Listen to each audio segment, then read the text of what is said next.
Funding for this edition of State of Affairs with Steve Adubato has been provided by New Jersey Institute of Technology. NJIT makes industry-ready professionals in all STEM fields. PSEG Foundation. Community Food Bank of New Jersey. New Jersey's Clean Energy Program, lighting the way to a clean energy future. New Brunswick Development Corporation. PNC Foundation. Robert Wood Johnson Foundation, working for a healthier, more equitable New Jersey. The Fidelco Group. And by the Adler Aphasia Center. Promotional support provided by Meadowlands Chamber, building connections, driving business growth. And by NJ Biz, providing business news for New Jersey for more than 30 years, online, in print, and in person.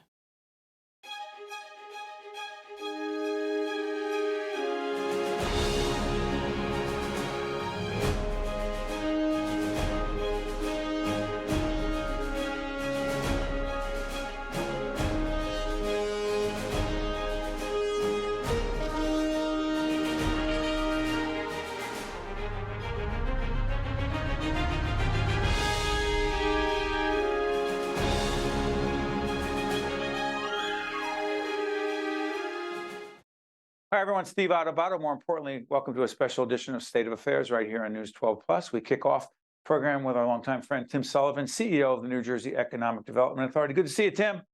Great to be with you, Steve. Thanks for having me on. You got it. People are about to see a State of Affairs program, which you are in, and two other guests as well. But one issue we didn't get to talk about there that I want to talk about here. As we do this program, it looks like the actors' strike is over. That being said, the economic growth tied to studio production, film production in New Jersey, and the role of the EDA. Talk about it.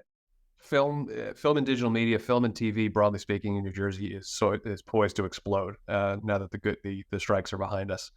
Governor Murphy has made major investments by bringing back the film and digital media tax credit.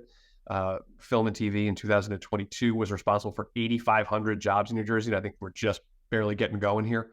You've got major studio productions that are planned for places like Fort Monmouth with Netflix, with Lionsgate in the South Ward of Newark, with a big project in Bayonne, a big expansion in Jersey City, a big project now in Atlantic City, big projects in Carteret and West Orange. It's a great time for New Jersey film. You're bullish on this, and you're convinced that New Jersey will be well positioned in the film, media, and digital space moving forward. I think we got all the right cards in our hand. We've got a great film tax credit program. We've got a great location. We've got the right values. Increasingly, we think we're going to take share from places like Georgia and other places that we think are doing the wrong things on, whether it's, women's reproductive rights, whether it's voting rights, whether it's civil rights, basic democracy. Talent doesn't want to go there as much anymore. And, we think New Jersey's a much better place to film. We've got, we'll have great studios. We've got great downtowns and, beaches and mountains and everything in between to film on. We think we've got it all. Tim Sullivan's bullish. And Tim is the CEO of New Jersey Economic Development Authority. This is a special edition of State of Affairs on News 12 Plus. Check it out. Hi, everyone. Steve Adubato. We kick off the program with a return guest who has really important things to say. Reverend Dr. Charles Boyer is the founder of Salvation and Social Justice. We'll put the website up. Reverend Dr. Boyer, great to see you again. It's great to be here, Steve. Let's deal with something that's not a fun topic, but it's a real topic, and it's a painful topic for many. New Jersey has the 6th most segregated schools, public schools in the nation. A, why? B, what are we doing? Yes, Steve, it's a very shameful history that fortunately, many years ago, many of our legislators saw during the time of Brown versus Board of Education to entrench thoroughly within our Constitution to make sure that that would never be the case here in New Jersey. And so we have the strongest Constitution in the nation, which states that the schools cannot be segregated for any reason. Yet, where we are now, we find ourselves as one of the most segregated school systems in the nation, far more than many southern school districts. So it is a painful history. I am one growing up in this state who has felt that pain and the disadvantages there. And so it's a shameful history that the state needs to reconcile. Let me play devil's advocate here. What about Reverend Dr. Boyer, if people say, you know what, people live where they want to live. There's kids go to school where they want to go to school, and you can't force people to do what you want them to do or anyone wants them to do, and that's just the way it plays out. White kids go to school in disproportionately white communities, African American, Latino kids, that's the way it is. Folks think it, may not say it publicly, but doesn't it play out that way? That it's by choice that people do a lot of this, not by law? Well, I agree that we certainly ought to let people do what they want to do. What I disagree with is that it's by choice. Folks are forced to go to the school district in which they live, and the state has a very shameful history of redlining, of the massive amount of local control which has been given in segregating towns, literally to keep Black and white children separate from each other, specifically making sure that Black and brown children are not able to access the levels of education. So we have nearly 600 school districts, which is deliberately done in order to take away choice from Black and brown communities from attending some of these other schools. And so let me give you an example. I'm sorry for interrupting. We live in Montclair. It's a relatively integrated school system. There's a magnet school system where integration and desegregation happened in the 60s and 70s. There's a busing initiative tied to that. But the next town over, Glen Ridge, small little town, virtually all white. Montclair kids can't go to school in Glen Ridge. A Black kid couldn't go to school in Glen Ridge. Is that by design by the folks in Glen Ridge? And I only use that as an example. They just said, well, we're just going to have our own thing and you can't come here. Is that a simplistic explanation or a real one? It's a very real deliberate means in order to keep Black kids away from white kids. And the state enforces that because zip code barriers is what keeps us in particular spaces. So we don't have the choice to send our kids to the next town over. In many cases, for instance, when I grew up in Plainfield, New Jersey, an extremely segregated school system, particularly in the time when I was growing up, I lived not too far from Piscataway. And yet I could not go to the Piscataway schools. My parents had to ultimately illegally send me to Piscataway High School, but most of my days I came up in a very segregated school system. Recent court decision, and you and some other folks brought a case before the courts. Was a decision made on this, Reverend Dr. Charles Boyer, A, and B, what was that decision? Well, it was a decision that basically just stated the obvious. We knew that the state played a role in segregating the schools, right? We knew that already. That's the whole point of the case.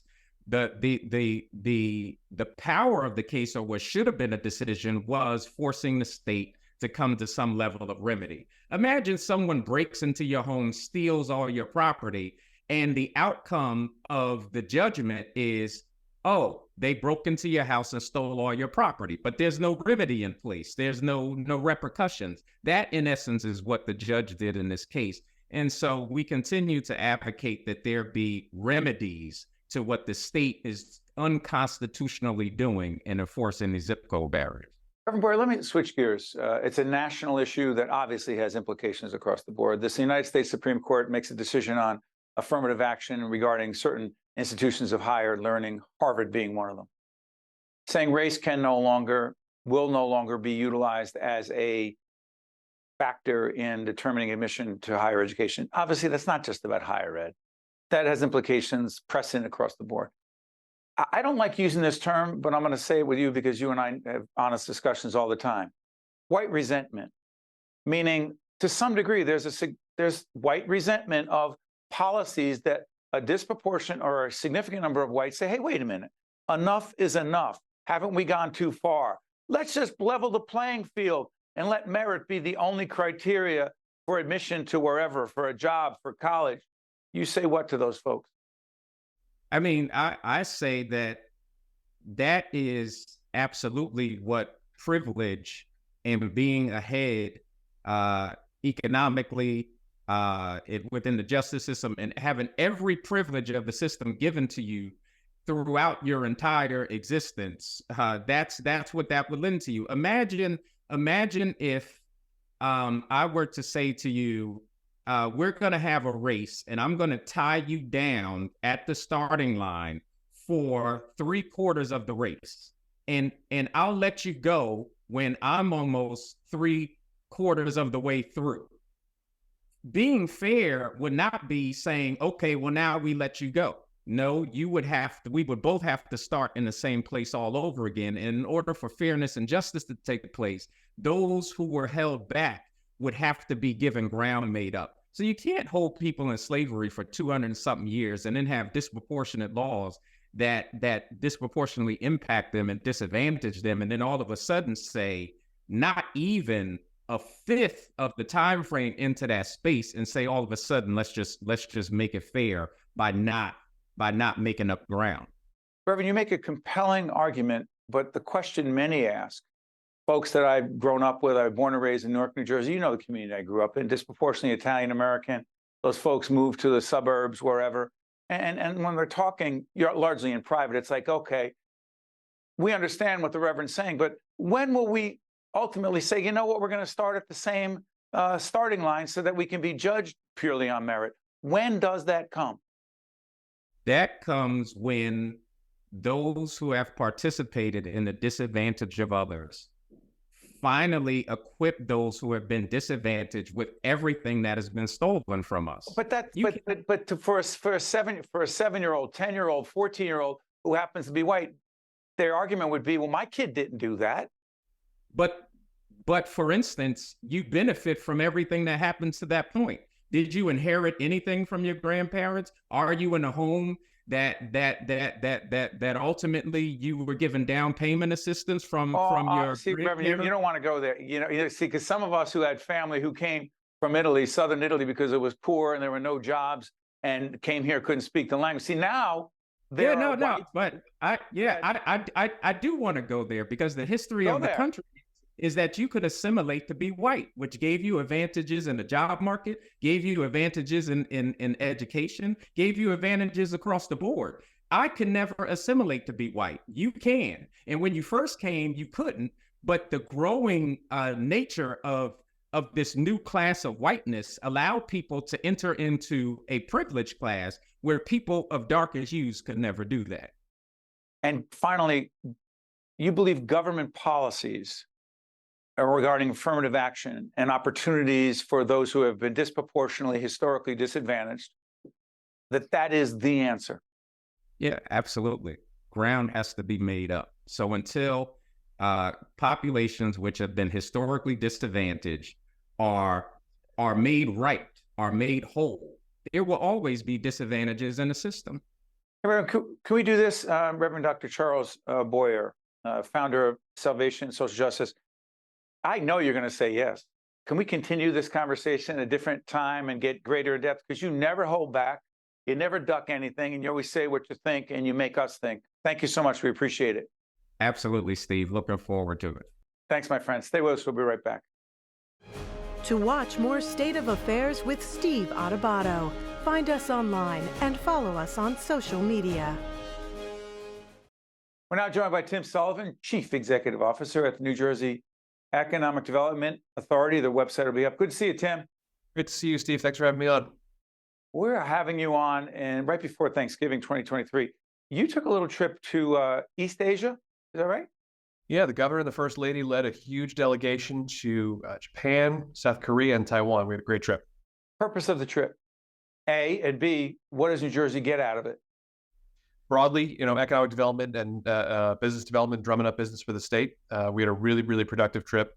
We came back with, briefcases full of business cards and lots of different leads. And also, reintroducing New Jersey to those three places. Those are places New Jersey has longstanding business and cultural ties.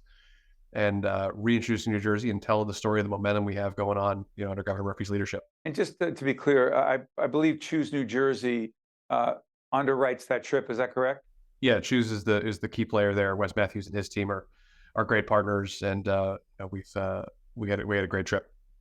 And speaking of underwriting, the Economic Development Authority is an underwriter of our programming. Tim, let me try this. I'm curious about this. When it comes to economic development in New Jersey, the issue of affordability. We've had so many business leaders on from the Business and Industry Association, from the Chamber of Commerce, from the Commerce and Industry Association. Affordability for businesses in New Jersey.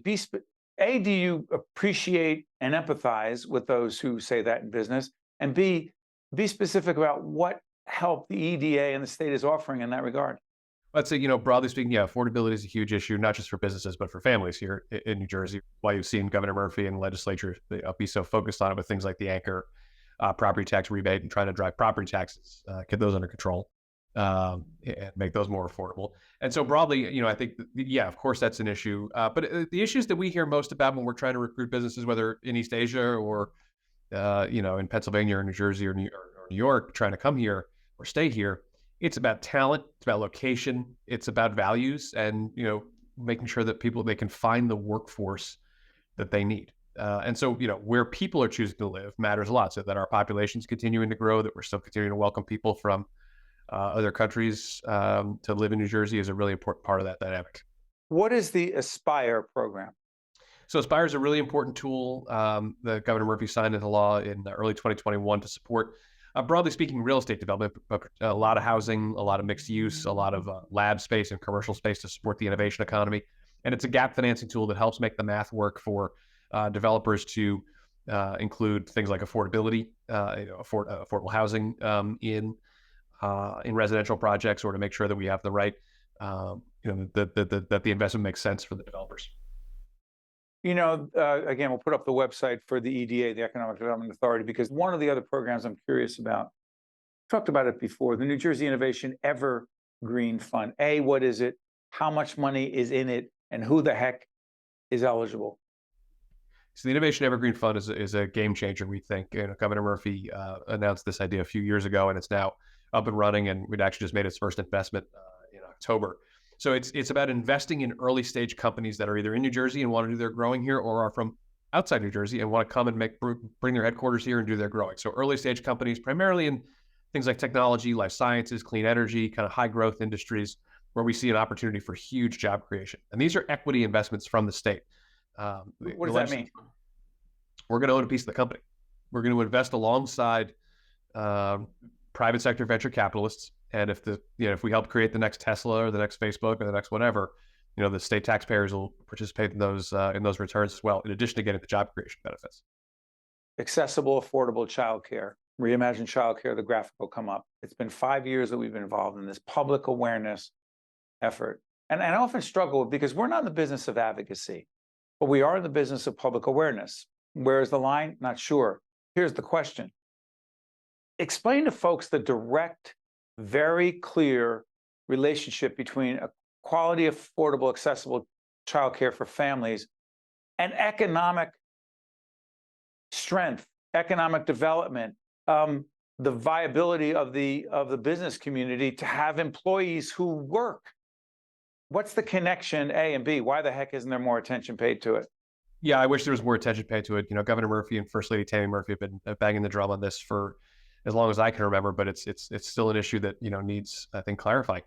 Yeah, I think childcare gets often misunderstood or mischaracterized as something other than a core economic infrastructure. It's daycare, which often people use that phrase to minimize it. But go ahead. Yeah, first of all, my kids have been in the childcare system, and God bless early childhood educators who do great We've had work. 4 gone through, but go ahead. Yeah, it's an amazing group of people who do tremendous work. It's economic infrastructure. If your workforce doesn't have a place for their kids to go and be safe and well taken care of and educated, they're not going to go. They can't go to work. And we saw that during the pandemic. We saw that, we see that even back in sort of in normal times. If there's not a place for kids to go, parents don't feel safe or comfortable entering the workforce. Women, men, it's disproportionately women, but that's true for everybody. And so it's economic infrastructure. If the childcare system isn't working, if it's not safe and affordable and reliable, it's as if the electricity's not running or the subway's not or the trains aren't running. You can't get people to and from work, and the economy just doesn't function without it. Go on our website, steveadubato.org. Look at previous programs under the umbrella Reimagine Childcare. Again, I'm going to switch gears again. So Ørsted, I believe, and you'll correct me if I'm wrong, Tim, the largest wind energy producer, I think, in the world. Yep. Pretty big, right? One of the big players. Yep. New Jersey bet on Ørsted. there's an effort to stabilize the situation and get them some resources through, I don't know whether it's a bail, I don't know what the heck it was. But the bottom line is, after the governor makes that move, Ørsted's a big part of the wind energy program, the governor's larger clean energy program. They're like, we're out of here. It doesn't make sense economically. The supply chain is screwed up. Inflation's what it is. We're out. Are you kidding me? A, were you shocked? B, now what as it relates to wind energy? Yeah, I think if you saw the governor's statement on Halloween, which is when this news broke, I think you saw two sentiments at the same time. One, pretty significant frustration. The governor chooses his words pretty carefully, and those words were pretty direct about being frustrated with the decision that Ørsted made, and that's certainly a frustration that I share. That being said, wind energy is about a lot more than one company. Ørsted's certainly a big player, but we have other projects that are proceeding. The BPU right now is evaluating bids for the next round of offshore wind projects. You've seen projects moving forward in New York. And so broadly speaking, the future remains bright for offshore wind, but this is a setback. Tim, all right, I appreciate that, but you don't believe it's dead because Ørsted says the economics don't work. If it doesn't work for them, why would it work for another wind energy company? So these are very project specific. So projects that were sort of crafted and put together either before the pandemic, which is the case for Ocean Wind 1, or sort of early pandemic Ocean Wind 2, before interest rates went up 2 or 3 times, before inflation hit, they're just priced wrong. And you've seen that up and down the East Coast, where you've seen projects having to either reboot or get canceled and come back and live to see another day.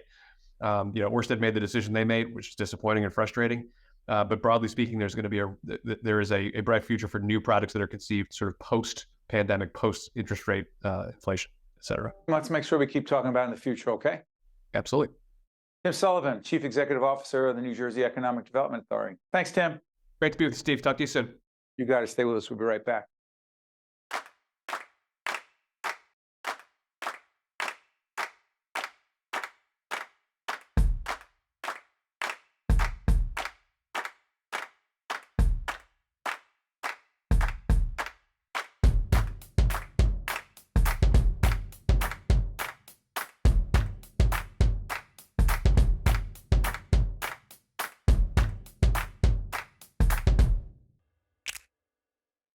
Back by popular demand, Cathy Bennett, President and CEO, New Jersey Hospital Association. Good to see you, Cathy.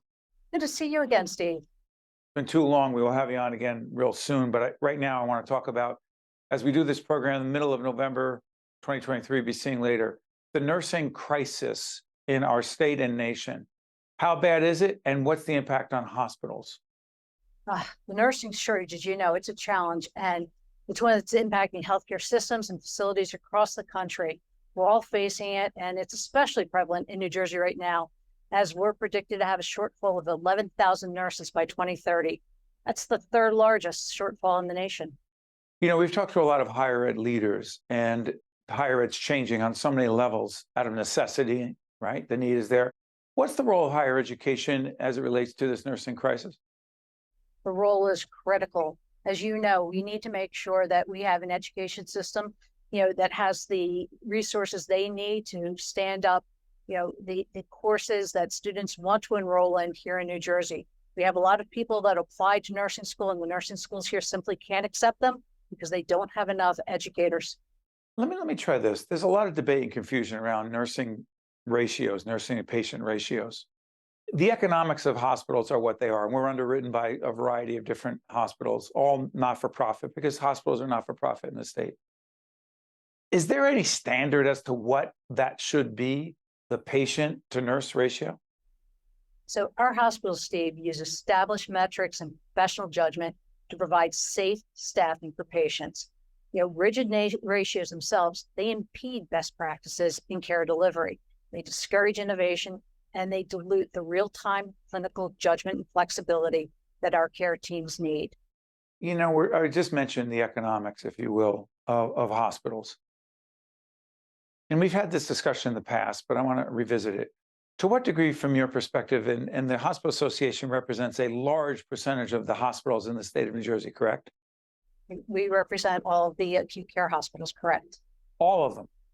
Yes. Do we have, quote, too many hospitals in New Jersey? we do not have too many hospitals in New Jersey, Steve. The hospitals we have are integral parts of their communities. They're the anchors, providing jobs, providing resources, providing, community health benefits.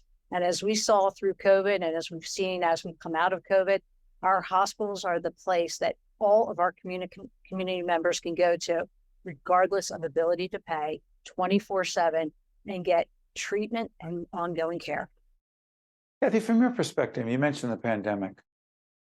How do you believe COVID has changed hospitals and delivery of healthcare in hospitals forever because of COVID? I believe some of the things we've seen are that innovations like telehealth and remote patient monitoring have allowed hospitals and allowed their team members to do jobs from beyond the four walls of the hospital. And that's something that has allowed us to really meet patients where they're at and where they can have care in the most accessible way. As COVID was at its peak, 2020, moving into 2021, you remember, as I do, and you're much closer to it than I am, Cathy, the celebrations, the honoring, the recognizing of those on the front lines, our healthcare leaders, physicians, nurses, respiratory therapists, those who held the hands of patients as they tried to talk to their family members via FaceTime, and many of them passed tragically. Fast forward, whole range of hospital professionals, people who work in hospitals, are concerned not only that that public sentiment has shifted, but they are now targets of certain people who see them as some sort of enemy in this public health debate around all kinds of all kinds of issues. How the heck did hospital professionals get on the wrong end of this? I think what we saw emerge, even during the pandemic, as we were coming to the tail end, there's a lot of frustration from the public that wanted to be, back out in public, did not want a mask, and, wanted to interact. They wanted their kids back in schools. And because hospitals were so key, hospitals were doing all the testing. That's where you went to for treatment. Hospitals were standing up the vaccination sites in the communities. The issues that people felt about COVID, they started to conflate with hospitals. So hospital professionals are trying to provide community health services to people in the community, and they're on the wrong end of frustration. I think that's really what we're seeing, wrong end of frustration, that's just bubbled over. And what we've seen is, a public that wants things to be back to normal.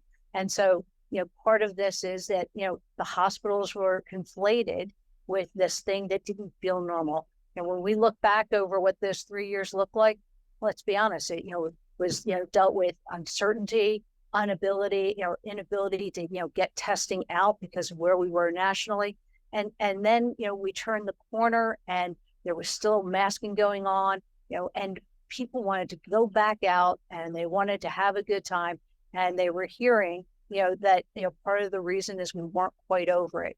And when hospitals are at where the public is at now, we are in an endemic state. We deal with surges as they come up, but we make sure the public is safe. But again, we're back to our business of quality, equitable care for all. Cathy Bennett, President and CEO of New Jersey Hospital Association. Thank you, Cathy. We appreciate it. Thanks so much, Steve. You got it. I'm Steve Adubato. Make sure you join us next time. See you then. State of Affairs with Steve Adubato is a production of the Caucus Educational Corporation, celebrating 30 years in public broadcasting. Funding has been provided by New Jersey Institute of Technology, PSEG Foundation, Community Food Bank of New Jersey, New Jersey's Clean Energy Program, New Brunswick Development Corporation, PNC Foundation, Robert Wood Johnson Foundation, the Fidelco Group, and by the Adler Aphasia Center.